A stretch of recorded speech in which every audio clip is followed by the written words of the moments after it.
All right, shalom. This is Khanaksa by Yasharala from the Lions and the Yasharala camp. First and foremost, I'd like to say Kah Halayim La Yahweh, by Hashem Yahushai, by Hashem, Harakah Kodash, by Ma.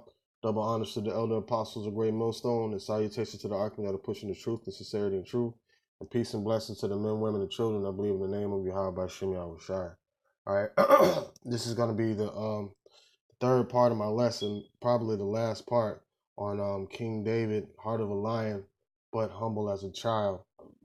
And this is going to go into where things turn for the worse when he gained the enemy that he was befriended to in Saul, and how he remained humble and how he dealt with the situation wisely and didn't try to reward evil for evil. Because the scriptures tell you not to render evil for evil. Lord willing, this is edifying and it serves its purpose, man. And I'm doing it out of the spirit of Yahweh by Shem Yahushai and all to the glory of Yahweh by Shem Yahushai. All right. This is 1 Samuel 18:1.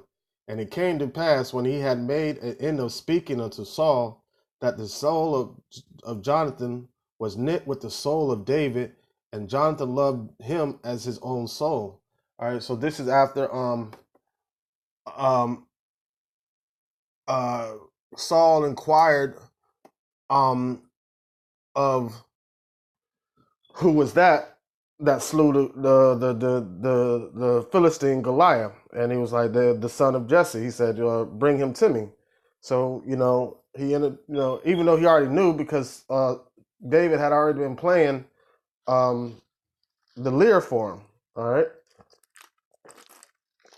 Oh God, goodness, I need that.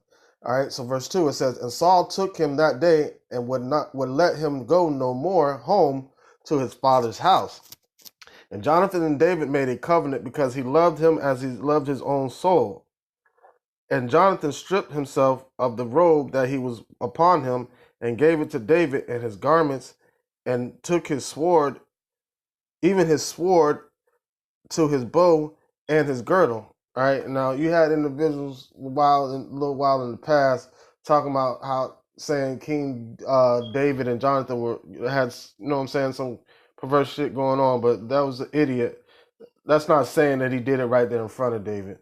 What he's saying, like he's seen the spirit of the Lord on David, and he became a friend, a dear friend. There's some friend that's worth more than a brother. All right. All right. This is Proverbs chapter 18, verse 24. It says, "A man that has friends must shew himself friendly." All right. And that's what Jonathan was doing unto David. And that's what some people need to learn how to do in this truth. Learn how to show himself friendly, after seeking friends. All right, but it's all about who is all in like mind, the same page, the same wavelength as you are in how about Shem Yahushai. All right, it's not about being clicked up and forming a league with. Yeah, it's you fellowship with the brothers, but you shouldn't be quick to close out people that's outside of your little circle if they're walking the same walk and pushing for the same mark that you're pushing for. Just because you're not affiliated with them on a personal level doesn't mean you have to shut them out. All right. This is Proverbs 18:24. It says, "A man that has friends must show himself friendly, and there is a friend that sticketh closer than a brother." All right, and that's what we become in these truths. Yes, we're brothers in the faith, but a lot of individuals that you walk with in this truth you never met before until this truth. All right. So like it says there's a friend that sticketh closer than a brother. So there's that's like Yahweh say, "Who is my mother, who is my brother? Those that do the will of my father. Those are my mothers, my brothers, and my sisters." All right. So that's good. So there's a friend that's sticking closer to a brother. And that's going back to the relationship of King David and Jonathan. All right. 1 Samuel 18:5, it says, "And David went out whithersoever Saul sent him, and behaved himself wisely."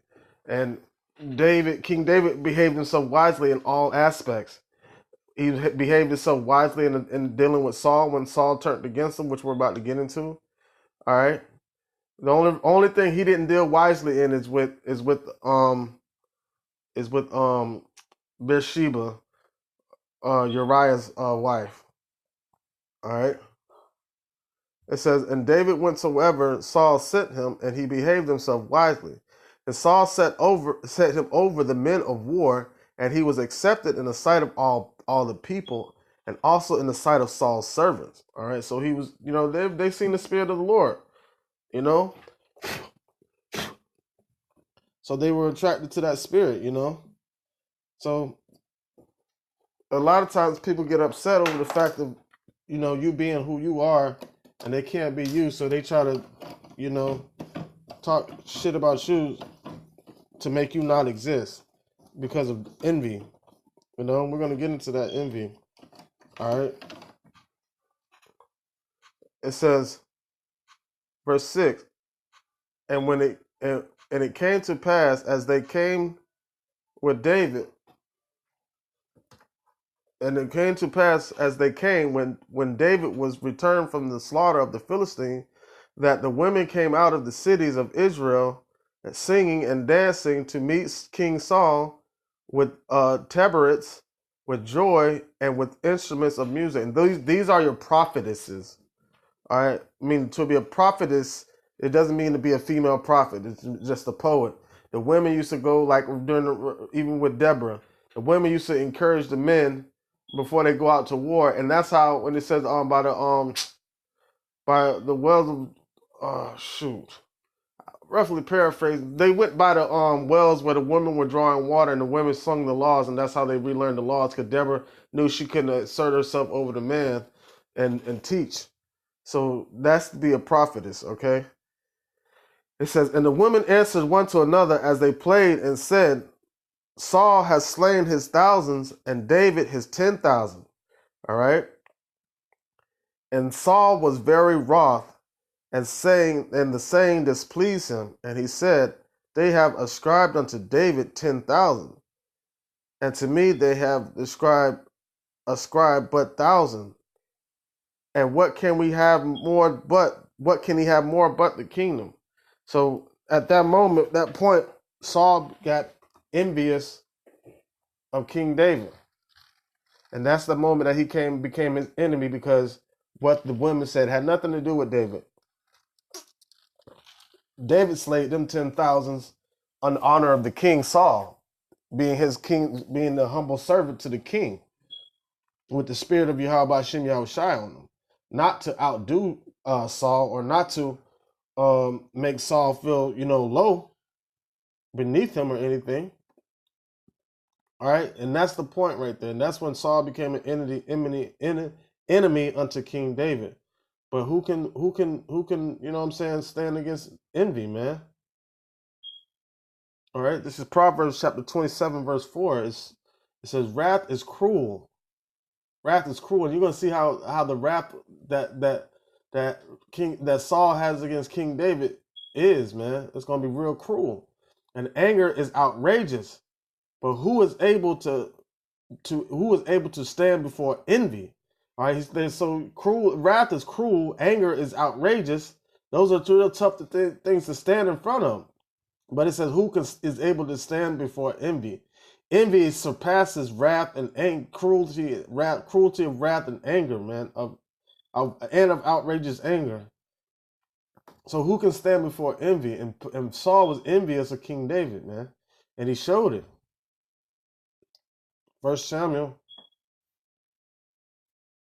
18:7, it says, and the women answered one another as they played and said, Saul has slain his thousands and David his 10,000. And Saul was very wroth, and the saying displeased him, and he said, they have ascribed unto David 10,000s, and to me they have ascribed but thousands. What can we have more but the kingdom? All right.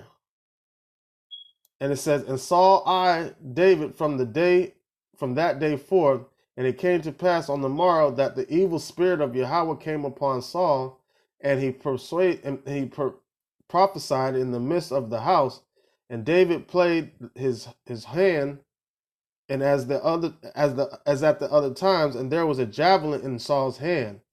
And Saul cast a javelin, for he said, I will smite David even to the wall with it. And David avoided out of his presence twice. So that's showing the cruelty or the wrath that Saul has towards King David, man. And I think in Psalms, King David actually wrote a prayer talking about him being in that position with his enemy, but his enemy was his friend. All right, and you have people. Let me see. You have people that act that way in this truth, man. Okay, yeah, it's 55 inches. You have people that act that way in the truth. They don't care how they look at their brother. They get envious of their brothers. They get prideful against their brothers. You know, you know, they compare their brothers to other people. You know what I'm saying? And it's like it's asinine. It makes no sense. We're all in the same fight together. Like I said in the previous video on this one, on this topic, it's like you fighting in the trenches with somebody. Bullets hissing by you. Y'all dodging bullets. Y'all fighting together, and you kill 10 enemies to his one, and then you turn in the trenches to give him dap and high five him for the one he kills, and he's looking at you with the gun pointed at you. You know, that's exactly what that feeling is being like when you got individuals that's supposed to be claiming Yahweh Shemi Awashai, but they scoff at you. But yeah, at the end of the day, we have to still remain in the frame of mind of King David, all right, and don't render evil for evil. Let me get that. Let me get 1 Peter chapter 3, verse 9, and it says, all right, finally be ye all of one mind, having compassion one of another. Love as brethren, be pitiful, be courteous. Be courteous, man. Be compassionate, man. Like, you know what I'm saying? Just it's as if we knew each other our whole life, but just met, because we have. Every time we touch down on this terrain, on this earth, we've been doing the same job every single time. So we've been traveling this whole journey together, and we're at the ending point now. For anybody to be scoffing at their brother that's doing the same work that they're doing, and that's what established greatness. That's what establishes an elder. Not what you know, not really how long you've been in this truth, but your works. That's why the apostles are the apostles, because of their works. You know, that's why the elders are elders, because of their works. That's what establishes an elder. And not only that, you have to be able to handle the responsibility to be an elder, because some of these individuals become elders and become prideful than a motherfucker. So what is the point? You know, that's your glory. That's your reward. You want to be able to stick your chest out and say, I'm an elder? Nah, you got to. King David was the king over Israel, was remain humble.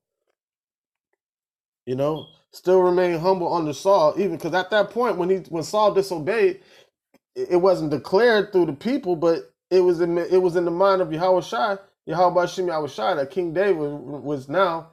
Because what did Samuel say from this point, that when when Samuel walked off from Saul, for Saul disobeying, right? Saul grabbed Samuel's garment and it ripped, and he said, at this point, from this point right now, Yahweh has ripped the kingdom from you and given it to another. So that's when King David was established as being the king. All right. When Yahweh Shai had it in his mind, Yahweh knew who he was going to put in that place. But he was still even though slaying Goliath, he didn't let that go to his head. He still remained humble and still remained under Saul. Even after Saul was being wicked, he still remained under Saul, man.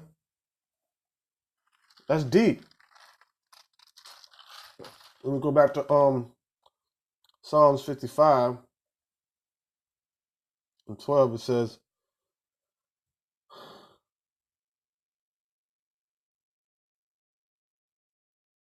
This is Psalm 55 and 11. It says, wickedness is in the midst thereof. Deceit, guile, depart not from her streets. All right. It says, for it was, matter of fact, let me go up a little bit. I'm going to start at the top. This is Psalms 55. It says, give ear to my prayer, O Yahweh, and hide not thy face from my supplication.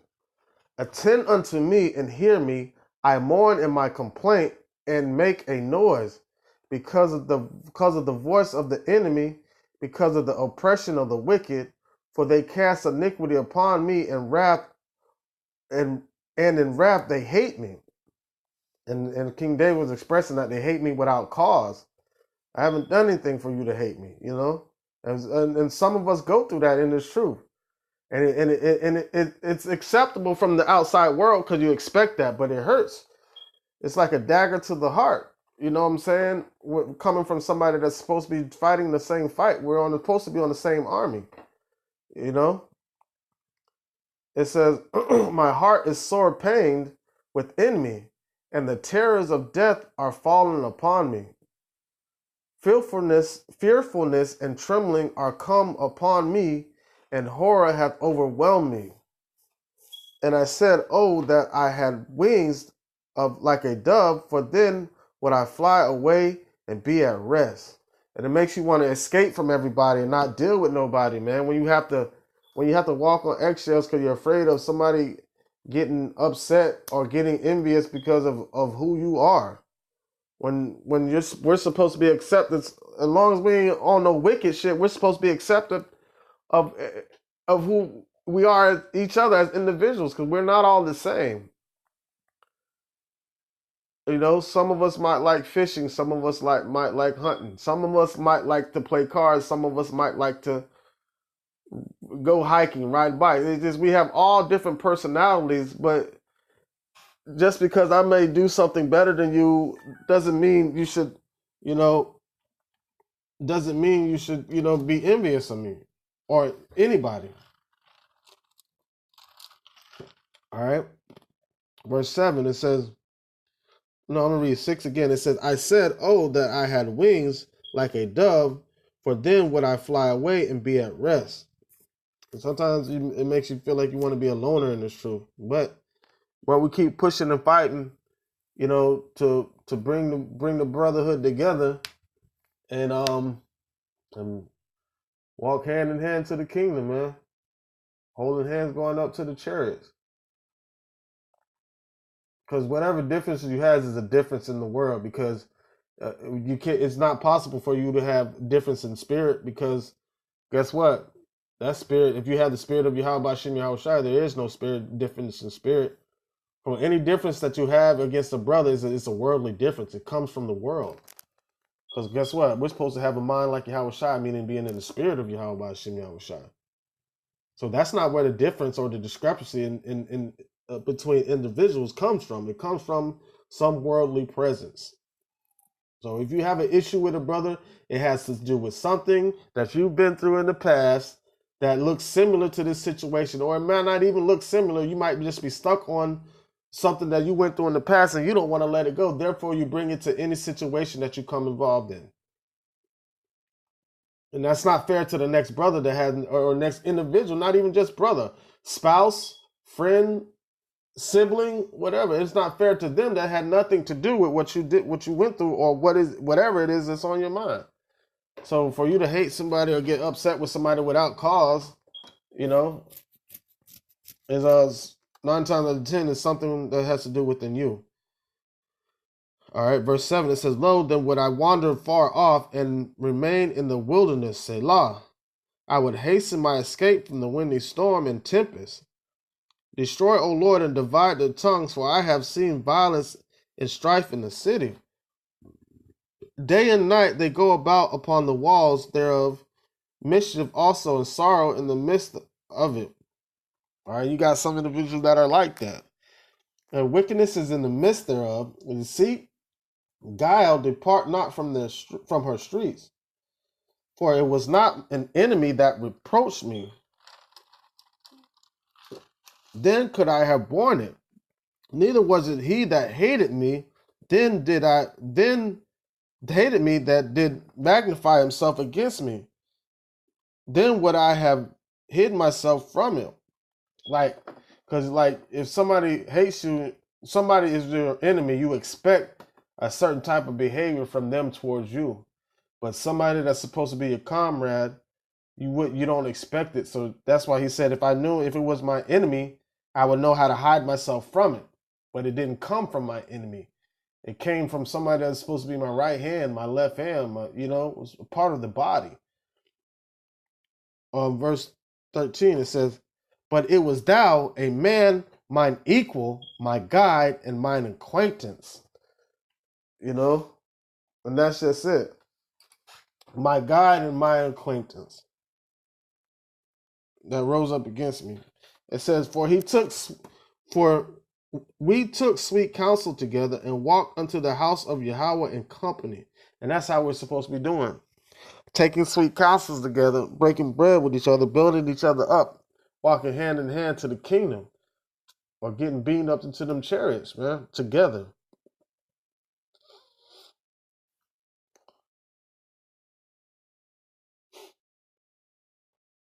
It says, this is Sirach 36 and 10. It says, smite and sunder the heads of the ruler of the heathen that say there is none other but we.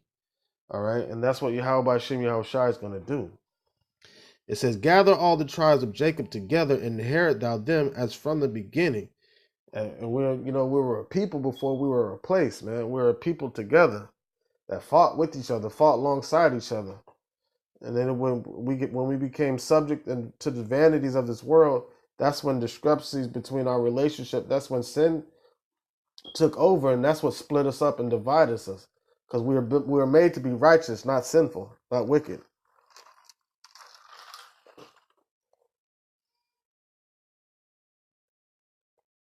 So Psalms 55 and all right, that was it. Let me get all right, so with all that being said, even looking for King David, Saul slew the priest. All right. The priest, let me find the scripture real quick. But after all that, when he slew the priest looking for King David caught him red-handed, and then the Lord put Saul in King David's hand. But he didn't take his life.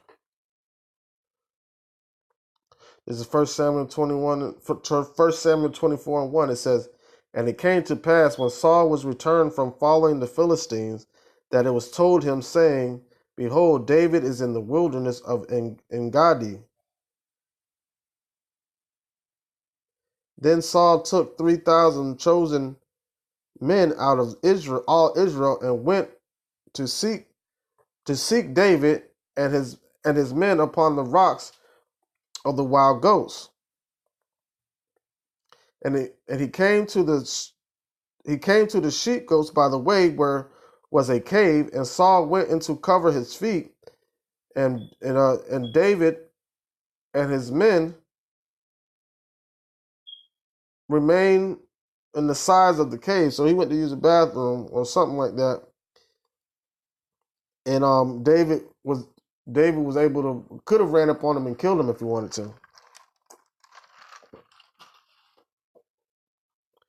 Verse 4, it says, and the men of David said unto him, behold, the day of which the Lord said unto thee, behold, I will deliver thine enemies into thine hand, that thou mayest do to them as it shall seem good unto thee. Then David arose and cut off the skirt of Saul's robe privily. And it came to pass afterwards that David's heart smote him, because he had cut off Saul's skirt. And he said unto his men, the Lord forbid that I should do this thing unto my master, the Lord's anointed, to stretch forth mine hand against him, seeing he is the anointed of the Lord, of Yahweh Hashem Yahushai. So King David remained humble, even though he had the opportunity to eliminate his enemy. because Saul was never an enemy to King David. King David was an enemy of Saul. King David didn't hate Saul. Saul hated King David. All right. And it says, verse 7, it says, so David stayed and his servants with these words and suffered them not to rise against Saul. But Saul rose up out of the cave and went on his way. David also arose after him and went out of the cave and cried after Saul, saying, my lord the king. And when Saul looked behind him, David stooped his face to the earth and bowed himself. And David said unto Saul, wherefore thou hearest thou men's words, saying, behold, David seeketh thy hurt. Behold, this day thine eyes have seen how the Lord hath delivered thee this day into mine hand in the cave, and some bade me kill thee. But my eyes spared thee, and I said, I will not put forth mine hand against my Lord, for he is Yahweh's anointed. And that's a humble thing to do. You know, sometimes we get persecuted in this truth, but guess what? We just keep it moving, keep teaching. That's the main goal. Keep teaching. All right. While you're steady talking about me, thinking about me, hating about me, or any whatever, I'm gonna keep teaching. All right. And it says, moreover, my father, see the skirt of thy robe in mine hand, for in that I cut off the skirt of thy robe and killed thee not. Know thou and see that there is neither evil nor transgression in mine hand, and I have not sinned against thee. Yet thou huntest my soul to take it. And David just wanted peace. He didn't understand. Like, why is you rising against me? All right. Verse 12, it says, the Lord judges between me and thee, and the Lord avenge me of thee, but mine hand shall not be upon thee. As saith the proverb of the ancients, wickedness proceeded from the wicked, but mine hand shall not be upon thee. After whom, wait, hold on. Okay. After whom is the king of Israel come out? After whom doest thou pursue? After a dead dog, after a flea, after a flea. The Lord therefore be judge and judge between me and thee, and see and plead my case, and deliver me out of thine hand. And it came to pass, when David had made an end of speaking these words unto Saul, that Saul said, is this the voice of my son David? And Saul lifted up his voice and wept. And he said to David, thou art more righteous than I, for thou hast rewarded me good, whereas I have rewarded thee evil. All right, and that's when Yahweh Shai was talking about love thy neighbor. He wasn't talking about loving these other nations or loving Esau. All right, and it says, and thou hast showed this day how that thou hast dealt with me, for as much as when the Lord hath delivered me into thine hands, thou killest me not. For if a man find his enemy, will he let him go away? Wherefore the Lord reward thee good for that thou hast done unto this day. And now behold, I know well that thou shalt surely be king, and that the kingdom of Israel shall be established in thine hand. And that's the point right there. King David had the heart of the lion, wasn't afraid of anything, had the spirit of Yahweh Bashim Yahweh Shai, was a man after the Most High's heart, was being persecuted by an enemy, which was his brethren, and remained humbled, and didn't even kill him when the Lord delivered him in his hand. And then you just read there at the end how he says, yeah, you are going to be king, and the Lord delivered the kingdom unto you. All right, I hope this lesson was edifying, and it served its purpose. And with that being said, I want to say, Kal Halayim La Yahweh, by Shem Yahushai, by Hashem, Harikar Kodash, Ma'amap.